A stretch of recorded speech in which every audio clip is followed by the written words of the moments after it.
गुरु महाराज, रास्ते का कलेऊ क्या होता है? रास्ते का जो कलेव होता है वो थोड़ा सा समझना है।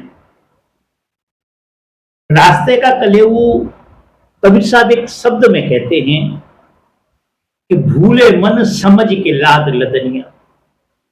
मन के ऊपर जो दबाव बना हुआ, जो लाद रखा हमने, काम क्रोध लोभ मोह, संसार की सारी चीजें, तो कहते हैं कि भूले मन समझ के लाद लदनिया।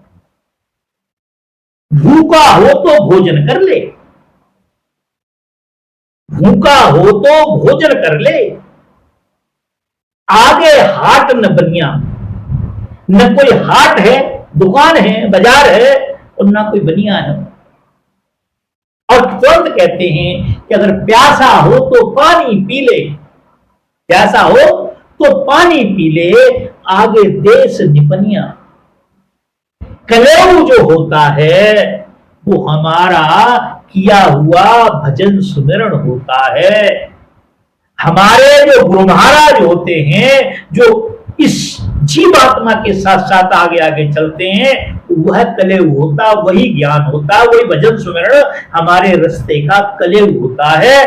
जहां हमें किसी तरह की कोई टेंशन नहीं होती, कोई चिंता नहीं होती, क्योंकि एक बात कही जाती है, टोसा गैर का भरोसा। क्या समझिए, हमारे जो मन में यदि हमारे पास भोजन नहीं है, जैसे आप देखते हैं हमारे पास टिकट नहीं होती है तो बड़ी परेशानी होती, बड़ी घबराहट, और टिकट जेब में होती है तो कोई घबराहट नहीं होती, टीटी सामने बैठा रहे, खड़ा रहे। तो जो हमने परमेश्वर, जो हमें गुरु महाराज ने दिया, जो जिसका भजन सुमरण किया, वही टोसा होता है। गुरु महाराज, जीवन में डर की परिभाषा क्या होती है? जीवन में डर की जो परिभाषा है वो अज्ञान है। अज्ञान से बड़ा कोई डर नहीं है। अज्ञान ही 24 घंटे हमें शरीर के इर्द गिर्द रखता है, और वो हमेशा हमसे ये कहता है कि मैं मर जाऊंगा,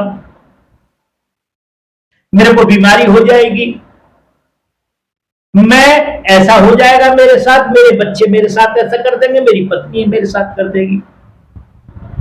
मगर संत कहते हैं कि नहीं, मैं शरीर नहीं हूं, मैं शरीर को चलाने वाला हूं, मैं आपके पीछे खड़े होकर देखने वाला हूं, मैं जिब्बे के पीछे टेस्ट लेने वाला हूं, मैं कान के पीछे सुनने वाला हूं, मैं नाक के पीछे सूंघने वाला हूं, हाथों को ताकत देने वाला, पैरों को ताकत देने वाला मैं हूं, जिसका नाम ज्ञान है, जिसको कहते हैं सतचित आनंद, जिसको कहते हैं परमेश्वर, जिसे कहते हैं परम आनंद। वह निडर होता है, वो डर नहीं होता, वो ज्ञान होता, ज्ञान नहीं होता। गुरु महाराज, जीवन पाने में आत्मा कितनी सामर्थ्यवान होती है? नहीं, ये हमारा ज्ञान है। जीव आत्मा तो जीवन के लिए, जन्म के लिए कभी भी स्वीकार नहीं करती है इसको लेने के लिए। जीव आत्मा को तो जबरदस्ती यहां लाया जाता है। जो 4 दलाल बैठे, जो 5 चोर बैठे हमारे अंदर, और छठवां उनका मैनेजर बैठा है, जिसको मन कहते हैं, और 5 चोर, 5 विषय जो हमारे अंदर बैठे हुए हैं, वो उसको बारंबार लेके आते हैं। उसको न चाहते हुए भी अज्ञानवश उसे यहां ले आते हैं संसार में, और फिर कर्म कराते हैं, फिर आनंद लेते हैं, और हम फिर आ जाते हैं, फिर चले जाते हैं। एक संत कहते हैं, जाता नहीं है कोई दुनिया से दूर चल के, सब मिल जाते यहीं पे कपड़े बदल बदल के।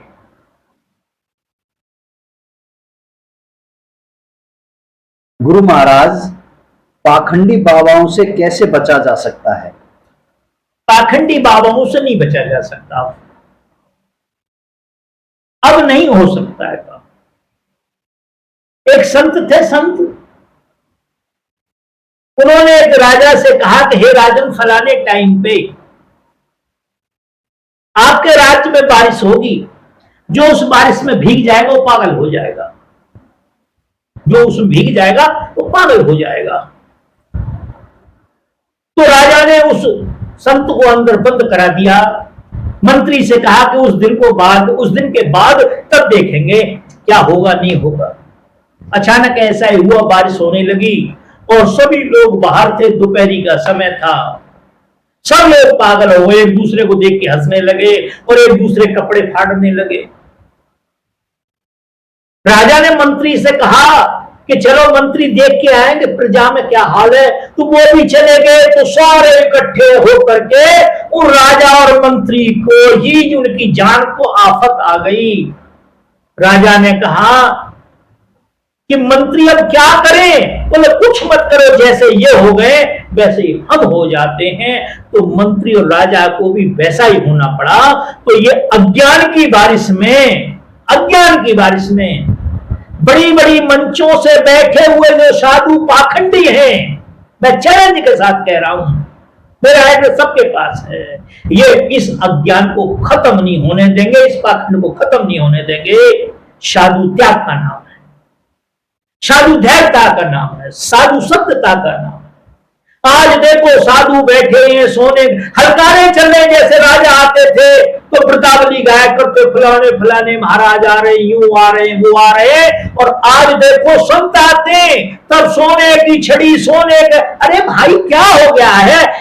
ये जब संत पाखंड में फंस गए फिर नहीं हो सकता काम, तो ये नहीं होगा, अब खत्म नहीं हो सकता। कर्म किसकी पहचान है, आत्मा की या इस स्थूल शरीर की? कर्म स्थूल शरीर की पहचान है। आत्मा कोई कर्म नहीं करती, आत्मा करती हुई महसूस होती है, दिखाई देती है, समझ में आता है कि आत्मा कर्म करती है। आत्मा तो केवल पेट्रोल का काम करती है, किसी भी गाड़ी में टंकी में रखी होती है, वो इंजन को रमा करती है, इंजन को चलाती है। उसके बाद तो उसके ऊपर जो व्यक्ति बैठा हुआ है, कभी क्लिच दबाता है, कभी ब्रेक दबाता है, कभी उसकी रेस्ट देता है, जो चाहो जहां चाहो वहां ले जाओ उसको। तो ये स्थूल शरीर है, ये उसकी पहचान है। आत्मा तो भासत होती है, दिखाई समझाए, हम अज्ञान बस हम समझते हैं कि आत्मा कर्म